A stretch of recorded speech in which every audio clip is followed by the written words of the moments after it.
right now is I'm going to crunch 1,400 years of Islamic history in 5 minutes and make it as exciting as I can possibly make it. Because I hated history when I was a little girl. At this age, I appreciate history. And now I understand why they say those who don't learn from history are doomed to repeat it. In order for you to understand why Western civilization is very different than the Islamic world, you need to understand the history of Islam. When Prophet Muhammad supposedly revealed his revelation from the angel Gabriel that he is supposed to be the last of the prophets in the early 600s, he started preaching in his own city, Mecca. He tried to recruit friends and followers to be able to spread his religion. And he tried for 12 years and failed. And after 12 years, he was only able to recruit his immediate family and friends. So he decided, if I go to Medina, which was the Jewish hub of Arabia, the business hub where the Jews lived, if I go there and preach my religion to them, if they accept me, that will buy me respect and stature between my own people, and they will accept me. So Prophet Muhammad started borrowing a lot from the Old Testament to make his religion more palpable to the Jews, to make it a lot similar. This is why you see a lot of similarities between Judaism and Islam. For example, Jews don't eat pigs, Muslims don't eat pigs. Jews pray a few times a day, Muslims pray a few times a day. Jews fast on Yom Kippur, Muslims fast on Ramadan. And this is why you started seeing a lot of good writing in the beginning of the Quran when Prophet Muhammad was saying all the good things about the people of the book. He took his message and went to Medina trying to recruit the Jews, talking about the people of the book, talking about how similar the two religions are. When they refused to accept him and follow him as the last of the prophet, that's when he turned against them and started killing them and started expelling them. That's when Islam went from a spiritual movement for the first 12 years of Islam into a political movement cloaked in religion after the year of the Hijrah, after Muhammad went to Medina and the Jews did not accept him. He became a military warrior and declared war on them and started expelling them. Jews and Christians became dhimmi, or second-class citizens. They were only allowed to stay alive and not be killed only by paying the jizya, or the protection tax. So they had a choice: convert to Islam, or if you want to stay alive, you have to pay the jizya or protection tax, living as dhimmi in the Islamic nation. Christians and Jews could not ring church bells. Jews could not blow the shofar. Christians could not ring church bells. They could not pray publicly. Christians and Jews could not gather together and build new churches or new temples. And the way they paid the jizya, or the protection tax, was in a monthly ceremony where they would get together downtown and the Jew would kneel on his knee and hand his goods to the mullah, who would take the goods as the price for buying the protection. And in many areas, Jews and Christians were given necklaces to wear as a receipt that they paid their jizya, or their protection tax. Jews considered najis under Islam. Najis is bodily fluid. Najis is garbage. Najis is dogs. Najis is dirty. So Christians and Jews were treated as second-class citizens. Islam continued to grow. As Islam grew, more people became dhimmi, or second-class citizens. Jews and Christians were given identifiable clothing. The yellow star, which was given to the Jews, that most people think is a German invention. It was actually an Islamic invention in the 9th century in Iraq by the second Khalif al-Mutawakkil of Iraq, who invented the yellow star for the Jews to be identified as they walked down the street. Because Jews were considered najis, if a Muslim man or a Jew walked on the same side of the street, the Jew had to cross the other side so the Muslim man can walk, so he's not dirtied by the filth of the Jew. Christians were given the zunnar, the belt, which most of you men are wearing right now. That was an Islamic invention for the Christians. Islam continued to grow. They went all the way to Jerusalem. They conquered Jerusalem. Christians couldn't ring their church bells in Jerusalem. The Pope in Rome in 1090 told the Christians, how could you sit idly by and allow your brethren to suffer like this in the Holy Land? You need to go liberate the Christians. You need to go help the Christians. That's why the Crusaders were launched. The Crusaders were not launched because they just felt like waking up in the morning and going and converting a bunch of Muslims or beheading them. The Crusaders were launched to liberate Jerusalem. And they were able to liberate Jerusalem for less than 100 years before Salah ad-Din al-Ayyubi, Saladin, took it back, and Jerusalem remained under Islamic control until 1967, when the State of Israel liberated Jerusalem, where Christians, Jews, and Muslims could pray under the same sky.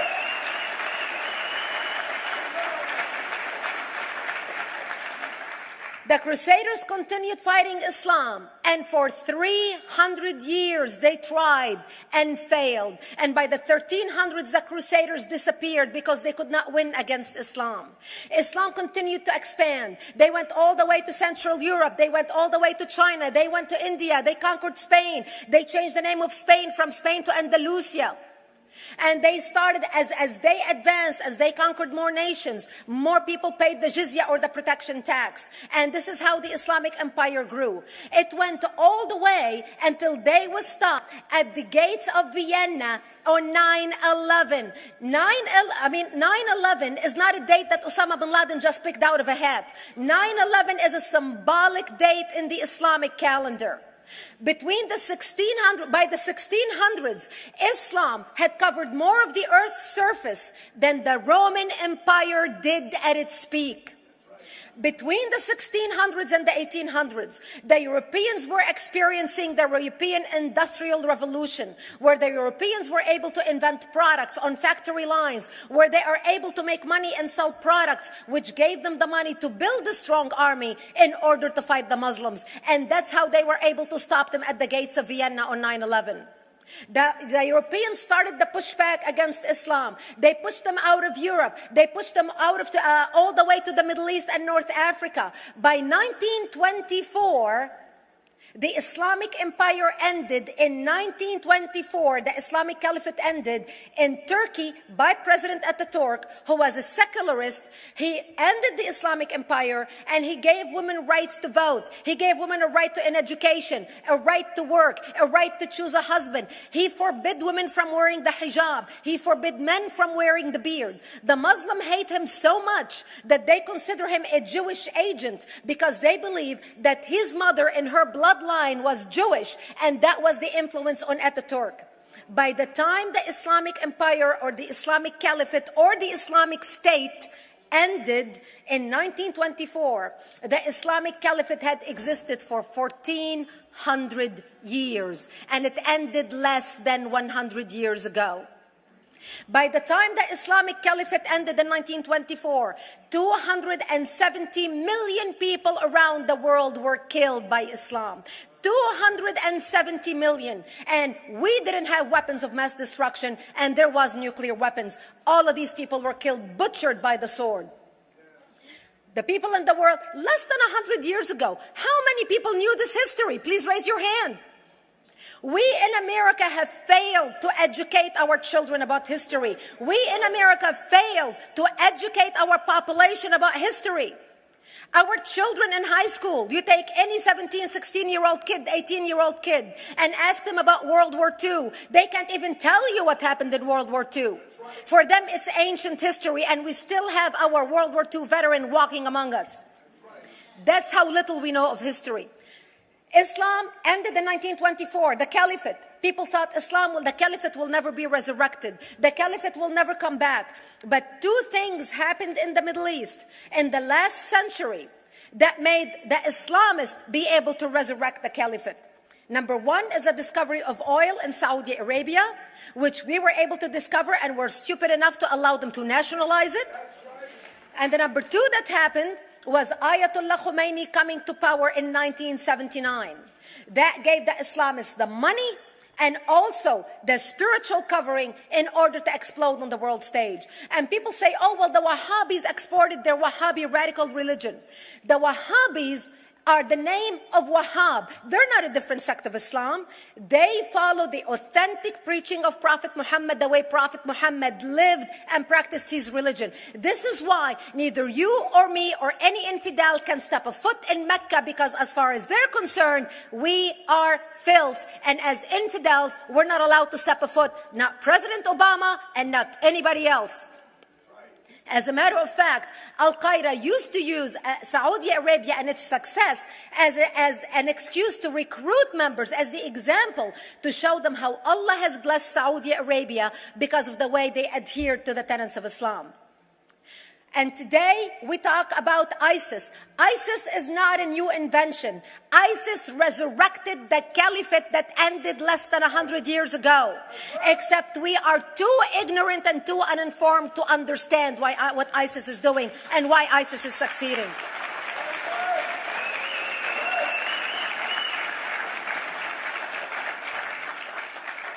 Two things you need to understand about Islam and the principles of war in Islam. One is the law of taqiyya, which means lying and deception.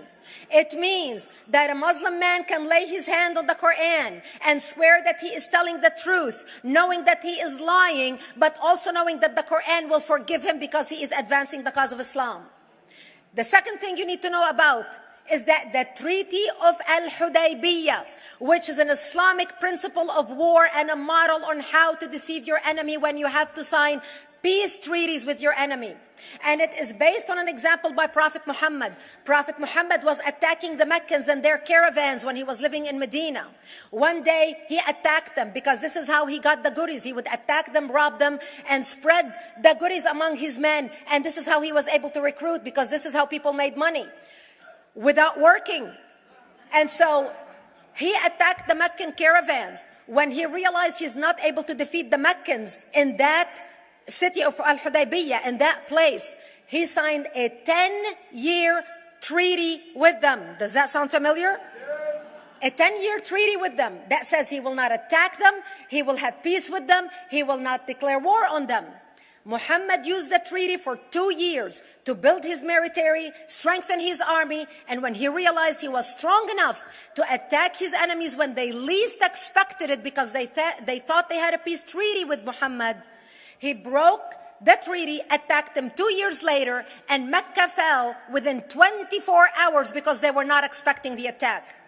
And that became a principle of war in Islam. And to give you an example of how that is practiced, this is why anything signed with Iran means nothing to them. And to give you an example of how this law has been put to use in recent history, Yasser Arafat, who's not an Islamist, but he is a Muslim, met with the Israelis and signed the Oslo Accord in 1993. Remember all the handshaking at the lawn of the White House?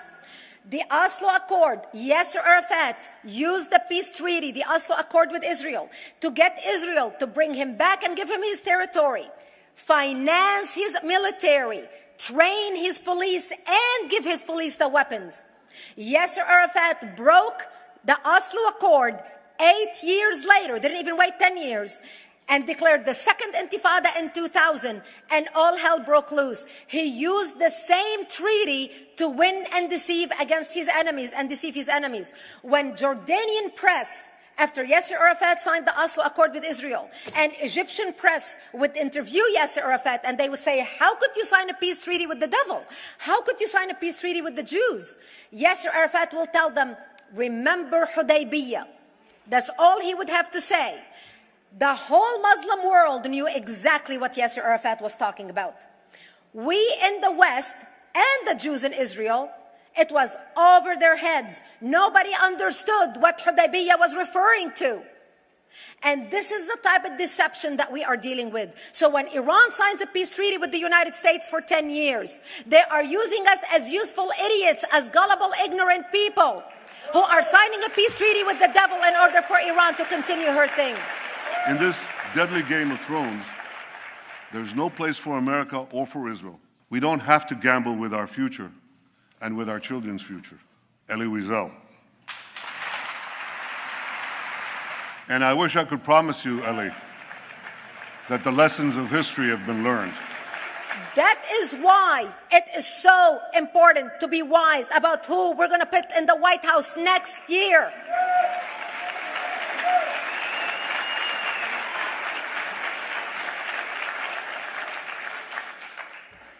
This is why it is very important that whoever we're going to elect next year to office, that the next president be well informed about the history of radical Islam, understand our enemy, understand what ISIS is all about, understand what their end goal is. And this is exactly, people are wondering how come ISIS is having such success recruiting people from all over the world. They exploded all over the world.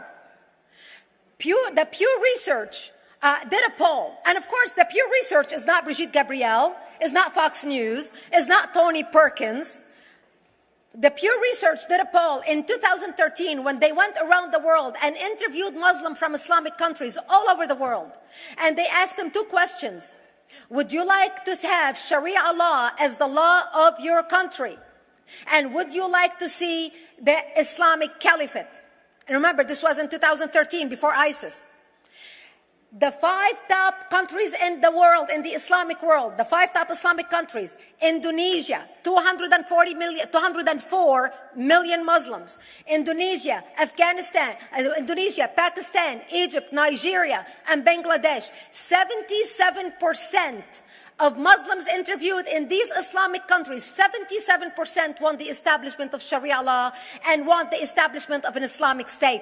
That means 77% of the world, quote, moderate Muslims agree with the establishment of ISIS and what ISIS is doing. Let's not fool ourselves. This is very important, that whoever we're going to elect is going to be somebody who is strong on national security, who's going to put America first, who's going to make America great again, who's going to send a strong message to the world. The minute he walks into office, whoever we elect, that the world is going to realize that this person you're not going to mess with, because he could care less about what you think, what the UN thinks, what the world thinks. They can all go to hell. We care about America and only the United States of America. I hope that we learn from the lessons of history, that we learn from the Elie Wiesels, from the Brigitte Gabriels, and many others who are warning America about what's to come. May God bless you one and all, and may God bless the United States of America. Thank you.